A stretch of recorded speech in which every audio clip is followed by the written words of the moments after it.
বরিশাল যেতে চাই। বরিশালে আমার সহকর্মী আশিক মাহমুদ রয়েছেন।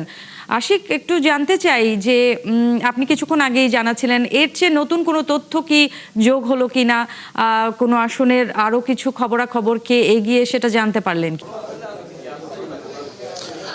ন্যান্সি, আপনাকে ধন্যবাদ। আমি এই মুহূর্তে বরিশালে রয়েছে এবং বরিশালের যে 6টি আসন, সেই 6টি আসনের ভোটের অনানুষ্ঠানিক ফলাফল আমাদের কাছে এসেছে। আমরা একটু জানাতে চাই এই মুহূর্তে বরিশাল 1 আসনের যে ফলাফল, সেখানে জহিরুদ্দিন স্বপন বিএনপি প্রার্থী, তিনি 99,418 ভোট পেয়ে বেসরকারিভাবে নির্বাচিত হয়েছেন এবং বরিশাল 2 আসনের ধানের শীষের প্রতীক নিয়ে 1,41,280 ভোট পেয়ে বেসরকারিভাবে নির্বাচিত হয়েছেন এবং তার নিকটতম প্রতিদ্বন্দ্বী দাঁড়িপাল্লার প্রতীকে 71,291 ভোট পেয়েছেন। এবং বরিশাল 3 আসনেরও চূড়ান্ত ফলাফল আমাদের কাছে এসেছে, যদিও এগুলো সবই অনানুষ্ঠানিক ফলাফল।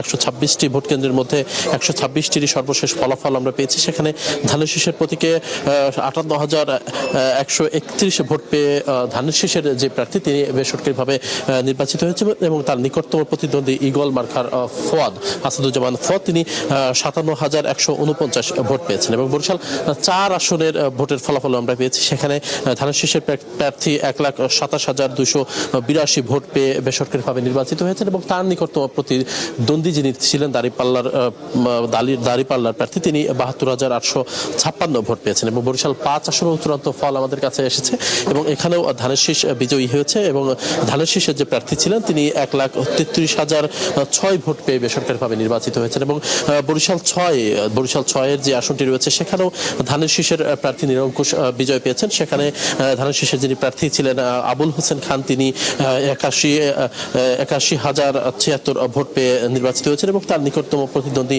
মাহমুদুল নবী তালুকদার দাঁড়িপাল্লার, তিনি ভোট পেয়েছেন 54,533। আসলে ন্যান্সি, এই যে 6টি আসন, বরিশাল সদর সহ 6টি আসনেই কিন্তু বিএনপির যারা প্রার্থী, তারা নিরঙ্কুশ বিজয় পেয়েছেন, ভূমিধস বিজয় হয়েছে। যদিও এই যে ফলাফল, এটি আসলে এখনো রিটার্নিং কার্যালয় থেকে আনুষ্ঠানিকভাবে ফলাফল ঘোষণা হয়নি। সকল প্রস্তুতি সম্পন্ন। আশিক, আপনাকে ধন্যবাদ। দর্শক, আশিক আমাদেরকে বরিশালের 6টি আসনের খবরাখবর জানাচ্ছিল।